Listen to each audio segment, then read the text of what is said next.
vamos a tocar, vamos a abrir las puertas del derecho, de la Constitución, de las oportunidades que se tiene en el campo del derecho y también los deberes de los ciudadanos con respecto a la Constitución y las posibilidades de mejora siempre en lo que es el desarrollo humano.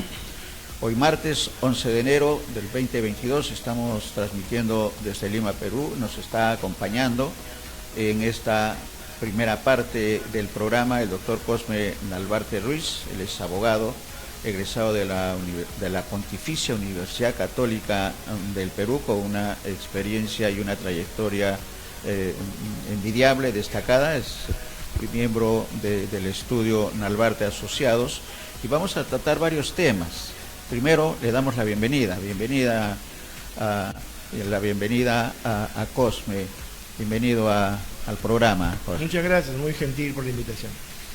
Hay varios temas. Un primer comentario, Cosme, con respecto a este tema de actualidad que tiene que ver con el derecho, y es la sentencia que ha recibido el periodista Christopher Acosta por su libro Plata como cancha, que tiene que ver con un personaje político importante en el país, y que ha creado, digamos, una discusión, una crítica, una preocupación en el gremio periodístico y también en los escenarios como la Defensoría del Pueblo, Proética, Transparencia, organismos internacionales de periodistas con respecto a la resolución del juez. ¿Cuál es el comentario del abogado Cosme con respecto a esta sentencia del juez? 2 años de prisión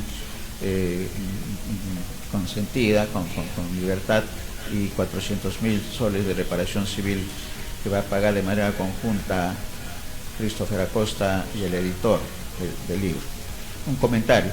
Sí, realmente es deplorable hasta el extremo. O sea, es una sentencia que enluta la libertad de prensa y la libertad de expresión en Perú. No entiendo incluso cuál es el propósito de haberla hecho. O sea, definitivamente cuando uno enjuicia un juicio de querella, tiene que tomarse en cuenta que el querellado tiene una intención de ofender al querellante, o sea, que hay una intención dolosa, o sea, quiere hacerle un daño. O sea, ¿cuál es el motivo que tendría el señor Acosta en querer hacerle un daño al señor Acuña?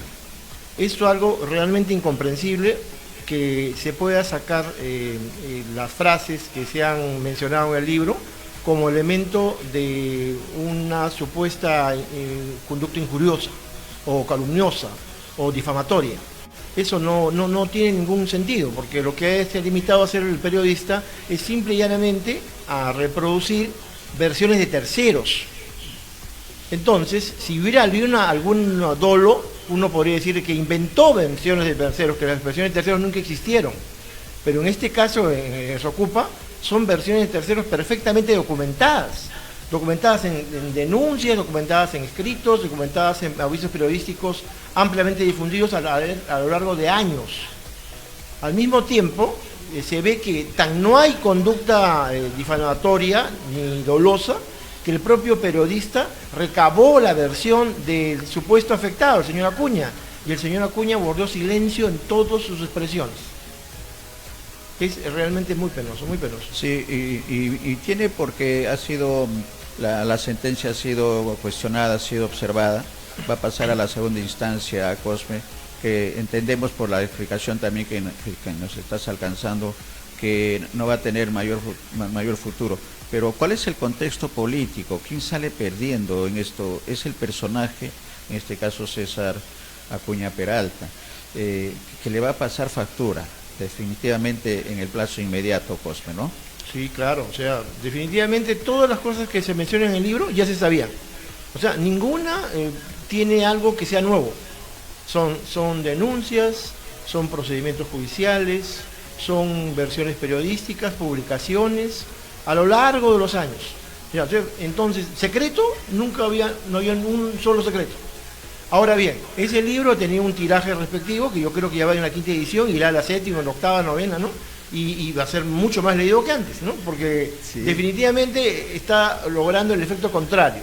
O sea, es realmente un elefante entrando en una tienda de cacerolas, ¿no? O sea, lo que nadie le importaba, ahora le va a importar, ¿no?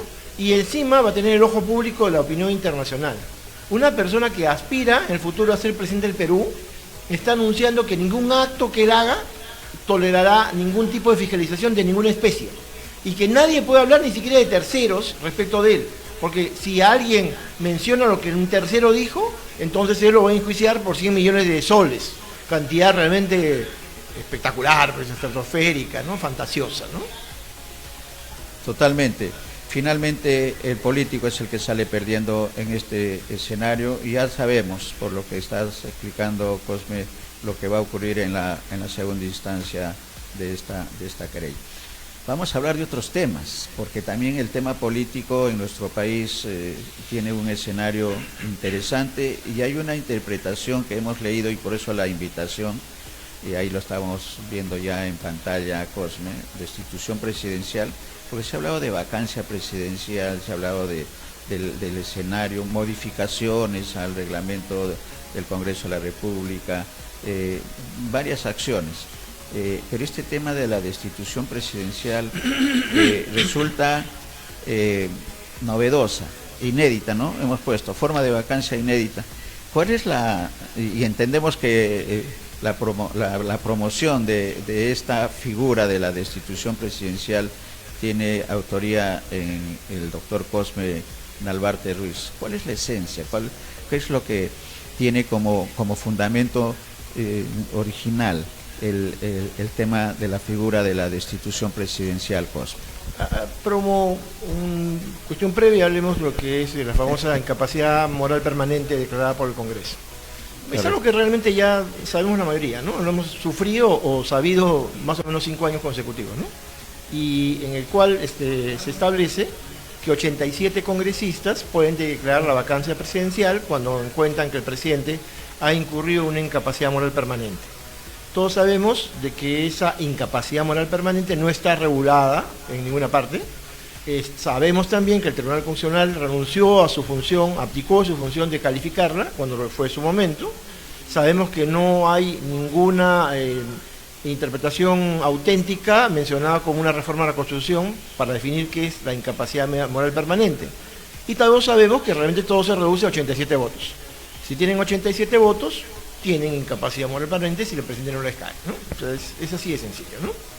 Pues bien, también se ha dicho que 87 votos es una valla muy alta y que con esa valla alta no se puede llegar a vacar al presidente de la República. Pero hay otra manera de lograr que la presidencia de la República cese. No lo ha inventado realmente yo, está en la Constitución. Y la ha comentado María Elena Ledesma, la expresidenta del Tribunal Constitucional. También le ha comentado el señor Francisco Eguren, que es un constitucionalista muy respetado.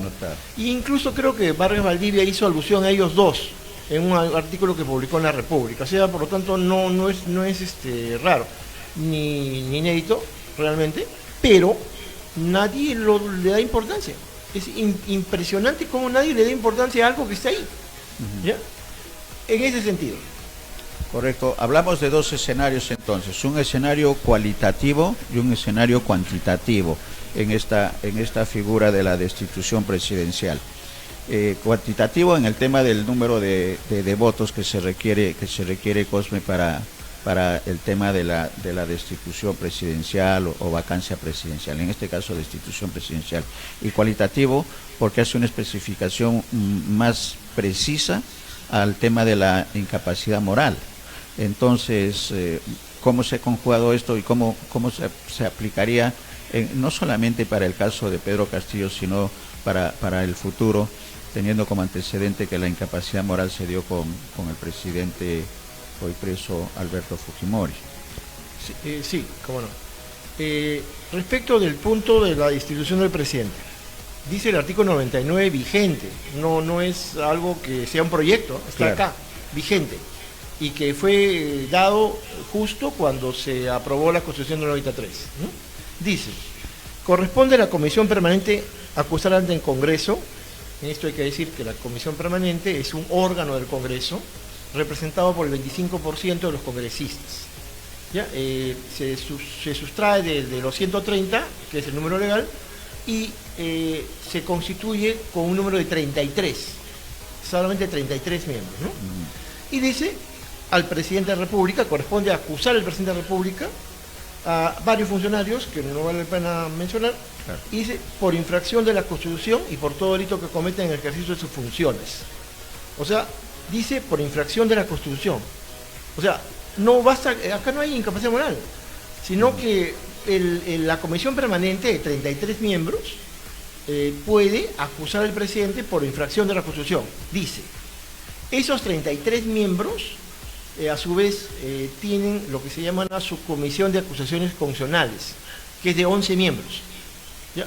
Esos 11 miembros ven un informe en el cual decidirían que el presidente comete una infracción constitucional y se le somete al pleno de los 33 miembros de la Comisión Permanente. ¿Y esos 33 miembros qué hacen? Artículo 100 de la Constitución. Y esto es lo importantísimo.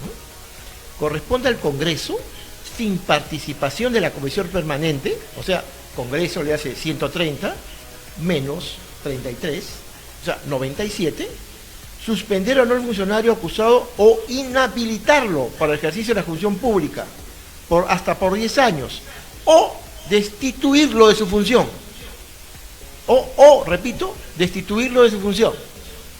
Entonces, el procedimiento sería así. La subcomisión de acusaciones constitucionales de 11 miembros descubren una conducta relativa al presidente respecto a la infracción constitucional. Ellos acusan a la Comisión Permanente. La Comisión Permanente hace suyo el informe y acusa ante el Congreso al presidente. El Congreso toma la acusación y procede a una votación. En esa votación ya no entran los 33 de la Comisión Permanente. Y como el Congreso tiene un número de 130, habría que decir que es 130 menos 33. ¿Y cuánta gente queda? 97 congresistas. Y de los 97 congresistas necesitarían la mitad más uno para acusar. En otras palabras, 49, si no me equivoco, ¿no? O sea, 49 contra 48, igual 87. 49 congresistas, ya no 87, 49. Ahora, ¿qué posibilidades políticas de que eso se produzca? Si uno toma en cuenta la votación de Fuerza Popular, 24, de Avanza País, 10, tenemos 34, más el grupo de Renovación, tendríamos 43. ¿Ya? Para 49 le faltarían 6 votos. Claro, en el escenario actual, en el escenario que se dio claro, la figura anterior. Interesante. Interesante. Ahora, esta figura, este procedimiento tiene que ver también, Cosme, con la calificación de la infracción, que puede ser por acción o por omisión presidencial. Sí. Para poner ejemplos. Va a ver, el presidente de la República, se me ocurre ahora, es el garante de la libertad de información del Perú, ¿no? Porque es el jefe supremo del Perú y por lo tanto garante de las libertades individuales de las personas, ¿no?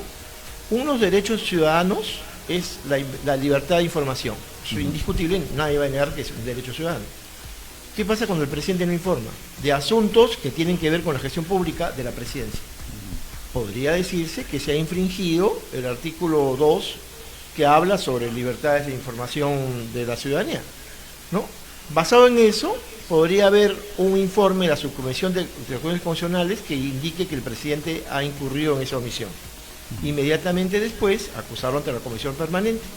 La Comisión Permanente acusa ante el Congreso y con 49 votos, hipotéticamente, podría obtenerse la destitución del presidente. También se puede invocar en ese escenario entonces el tema de la transparencia funcional. Claro, o sea, está como derecho continente del derecho de información, ¿no? O sea, y por lo tanto podría ser dada, ¿no? Ahora, otra cosa importantísima, la llamada infracción constitucional no está definida en ninguna parte. No, ni el del reglamento del Congreso, ni en la Constitución, ni hay sentencia del Tribunal Constitucional, muy parecido a la incapacidad moral permanente, ¿no? O sea, no está. Claro. Entonces queda libre a una interpretación libre. Ahora, esto se ha canalizado, porque lo que estamos conversando no es opinión solamente de nuestro invitado, el doctor Cosme Narvarte, también ha sido, como bien lo señala, comentado, pero no con la precisión, me parece, de lo que podría hacerse y de lo que además en el tema del número de congresistas significa, porque están hablando de 47. 49. Sí. De 49. Interesante cómo se está canalizando esta iniciativa, con las fuerzas que se han declarado en el Congreso contrarias al presidente Castillo. Estamos hablando de Fuerza Popular, Renovación Popular, Avanza País y por ahí algunas otras organizaciones. ¿Cómo está caminando eso? Ante todo, como una digresión, cabe agregar de que no es que se esté buscando cualquier excusa para decir que es una infracción constitucional y que se produzca esto, ¿no?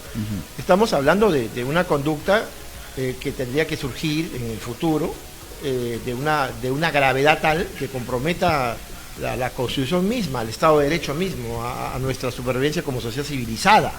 No se trata de buscar pues cualquier excusita y colocarla como un punto a seguir para lograr la destitución de alguien que simplemente no nos gusta su política. No, eso no es el caso, ¿no? O sea, tendría que ser un motivo realmente grave, palpable, patente, indiscutible, ¿no? Para poder llevar adelante una destitución presidencial. Pero no se requeriría, como digo, los 87 votos, bastarían 49. 49, excelente. Muy bien, ese es un tema interesante que lo ponemos a discusión no solamente de nuestros televidentes, para conocimiento de nuestros televidentes, porque la intención de BIS Televisión es dar la mayor cantidad de información para que ustedes televidentes puedan formarse opinión, que es lo más importante, creo, en estos escenarios, sobre todo cuando tiene que ver la función de la autoridad más importante del país, el servidor más importante del Estado, pero que también puede ser lectura para otros escenarios, para otros funcionarios públicos, porque no estamos hablando solamente del presidente Cosme, sino estamos hablando de funcionarios públicos. Estamos hablando concretamente del presidente de la República, a los congresistas, ministro de Estado, miembros del Tribunal Constitucional, a los miembros del Consejo Nacional de Magistratura, en el Consejo Nacional de Defensa actual, ¿no? Sí, la Junta. Y de Justicia, perdón. Sí. A los vocales de la Corte Suprema, a los fiscales supremos, al defensor del pueblo, al Contralor General, o sea, realmente a todos los funcionarios altos de la nación. Es interesante porque eso puede ser el inicio, y no hablamos solamente del presidente, como bien precisas, Cosme, sino estamos hablando de todos los funcionarios, de este gran tema que quiero que ingresemos al tema de la corrupción en nuestro país, porque tiene que ver, la lectura es transversal. Sí, claro. Es transversal. Sí, de hecho es así, porque cuando uno habla de una infracción constitucional, existe un contenido ético, un contenido moral en el tema, ¿no? Y de más está decir que nuestro país está azotado absolutamente por una corrupción que no cesa, es más, se aviva, se transforma, se mueve de izquierda a derecha, a centro, ¿no? Y lo inmunda todo, lo corrompe todo, lo pudre todo, y definitivamente tiene que haber una reacción ciudadana de las personas, tienen que alzarse, dar su voz y hacer que este lugar, es un hermoso país, un lugar precioso para vivir para todos, ¿no? Destitución funcional, no le llamaríamos, el título que dimos a la entrevista era destitución presidencial, creo que es destitución de los funcionarios públicos más importantes de nuestro país. Correcto, entre ellos el presidente de la República, ¿no? Empezando con el presidente de la República. Empezando el presidente de la República, para que dé el ejemplo. para darle la connotación de la escalera o de la pirámide. Claro, Cosme, una pirámide, ¿no? El ápice sería el presidente y seguiríamos con el Congreso, con todos los vocales de la Corte Suprema. Entonces no se salva a nadie, realmente el artículo 99 es clarísimo, no inmunda a todos. Claro, ahora, ¿qué instancia en ese escenario porque están involucrados todos los altos funcionarios, los principales funcionarios del Estado, muchos de ellos elegidos mediante las urnas y otros designados, en el caso del Tribunal Constitucional y que pasan por el Congreso de la República. ¿Qué instancia nacional o supranacional, Cosme, tendría que ser la mediadora en la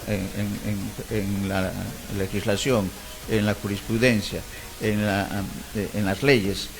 Tiene que siempre haber ese equilibrio. ¿Qué instancia en este escenario de destitución? Sí, lo que dice la Constitución actual es de que la que decide esto es el Congreso exclusivamente. Primero, como repito, con un informe de la Subcomisión de Acusaciones Constitucionales, un informe que hace suyo la Comisión Permanente, y la Comisión Permanente acusa ante el Congreso. En todo ese estadio, el funcionario, el alto funcionario, se puede defender con abogado, y lo dice la Constitución también, que puede acreditar un abogado para defenderte, muy parecido a la vacancia. Pero no es lo mismo, ¿no? Sí, eso está quedando claro, y tuvo el antecedente Vizcarra, el presidente Vizcarra, cuando también estuvo en esa. Pero esto es totalmente diferente, porque estamos hablando de destitución. Así es. Vizcarra, lo que hicieron con Vizcarra es aplicar ese procedimiento, pero para inhabilitarlo, porque la ley habla de destitución, suspensión e inhabilitación para el cargo, ¿no? Ya Vizcarra había dejado de ser presidente, entonces aplicaron eso para inhabilitarlo. Dijeron que haberse vacunado había infringido como 6 artículos constitucionales, algo así, yo no sé dónde sacaron eso. En fin, pero el caso es que lo hicieron y lograron la inhabilitación por 10 años, por eso Vizcarra no es congresista. El tema tiene para hacer consultas a constitucionalistas, incluso a juristas internacionales. Sí, claro. Pero es muy interesante, muy interesante. Si te parece, damos la vuelta a la página, no? que queda muy bien explicado, y seguramente tiene para más. Y es que quisiéramos aprovechar la presencia tuya, Cosme, para hablar de otros temas que no son de decisión nacional, sino un poco más al tema individual, al tema familiar, al tema de las herencias, al tema de predial, que es parte de la especialidad del estudio de abogados, y que resulta importante en estos tiempos. Hemos tenido un temblor fuerte hace pocos días. Ayer hemos entrevistado a un especialista en el tema del silencio sísmico, que tenemos que estar preparados para evitar el mayor catástrofe y pérdida de vidas humanas, que es importante. Pero también hay un tema que tiene relación con los sismos, y estoy refiriéndome, Cosme, al sismo último, al último gran sismo del 2007, si no me equivoco, de Pisco y Ica, Cañete, que destruyó, y que hasta ahora, a pesar de los años, en el caso de Ica, las casonas de la zona monumental no pueden construirse, no pueden iniciar el trabajo, porque fallecieron los titulares de los predios y no se ha podido, por este tema de títulos, iniciar un proceso. Eso forma parte seguramente de muchos casos, y deben haber otros casos en el tema de titulación de predios, que forma parte de la especialización del estudio Nalbarte Asociados. Sí, en efecto, mi estudio se está dedicando en este momento principalmente a cuestiones relativas a herencias y sucesiones.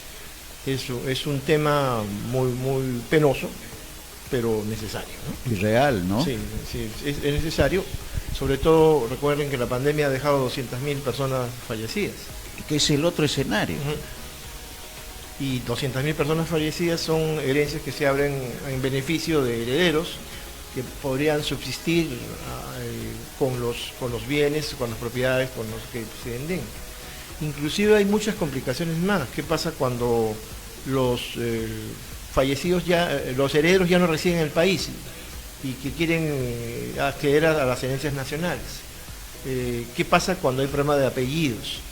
¿Qué pasa cuando hay relaciones de hecho entre parejas que no han sido reconocidas? Porque ustedes saben de que las uniones de hecho también crean derechos sucesorios. ¿no? El tema realmente de las sucesiones es un tema desde el punto de vista académico riquísimo, y también tiene que ver con la circulación de la riqueza y la recuperación económica del país. Claro. Porque si las propiedades no están adecuadamente tituladas en los herederos, eso no forma parte de la riqueza y no hay movimiento inmobiliario. O sea, no pueden hacerse transacciones, no puede crearse riqueza con esas transacciones, y de alguna forma constituye un atoro a la recuperación nacional. El tema de las sucesiones es un tema de una asesoría muy especializada, que tiene que ver con registros públicos, tiene que ver con notarías, tiene que ver incluso con investigaciones, con Poder Judicial, y es algo que realmente mi estudio se está ocupando principalmente, ¿no? Claro, estamos hablando del saneamiento físico-legal, estamos hablando de varias acciones, que además tiene un componente, Cosme, que es el tiempo. Son procesos larguísimos, y lo que se trata acá, como bien dice, un tema de reactivación económica, tiene que ver con celeridad. ¿Cuál es la situación actual y cuáles son las recomendaciones que realiza el profesional en este tema tan delicado que estamos tratando, de las herencias, los títulos, la propiedad y todo lo que pueda significar afectar a grupos importantes de peruanos? Sí, que mi experiencia me dice que lo mejor sería testar, ¿no? Porque los testamentos evitan problemas futuros a los herederos. Hay un dicho muy antiguo que se dice en la Facultad de Derecho, que dice: las peleas más hirientes, las de amigos y parientes, ¿no? Y es cuando todos somos amigos hasta que hay una herencia.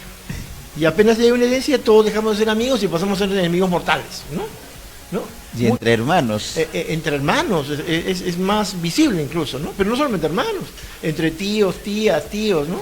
El mejor amigo que le deja un legado, y el hijo se vuelve enemigo del mejor amigo del muerto, ¿no?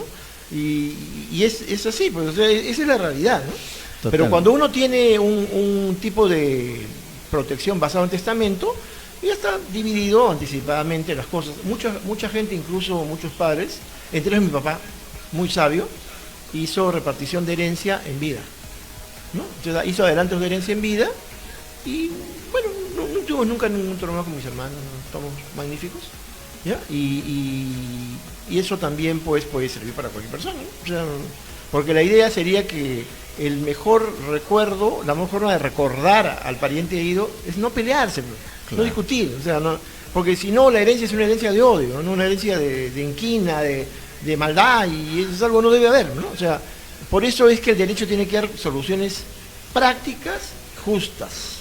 ¿Y cuáles son esas soluciones prácticas y justas? El testamento es una, el adelanto legítimo es otra, el legado, que es una porción de liberalidad, es otra, ¿no? Y si no se puede eso, hay que, con asociaciones intestadas, que se hacen vía notarial o vía judicial, acuerdos entre los herederos para poder repartirse la herencia. Sobre todo cuando las herencias son bienes indivisibles, son una casa, ¿no? Que es una casa que corresponde a 8 personas. Yo conocí un asunto muy interesante, fíjese. Una casa que pertenecía a un matrimonio. ¿Ya? Murió primero la señora, después el señor. Pero antes de morir el señor, adoptó una hija. Y hizo un testamento en el cual reconocía a otro hijo. Y ese hijo había muerto. Y tenía cuatro herederos. Después tenía una hija muerta también, que tenía 2 herederos. Después tenía otra hija muerta que también tenía 3 herederos. Al final tenían todos 14, ¿no? Unos tenían entre 3.6 y otros tenían entre 25% de la herencia. ¿Ya? Al final 14 personas, y la mayoría de ellos vivían en Estados Unidos y Argentina. Al final, ¿qué pasó con la casa? Se la quedó la inquilina. Increíble. Por posesión, por prescripción adquisitiva. Y ahí terminó todo el cuento. Claro, si hubiera habido una forma de que los 14 se sentaran, no habría ningún problema, ¿no? ¿Ya? Sí. Simplemente se inscribían sus derechos, se vendía la casa, se repartían y ya.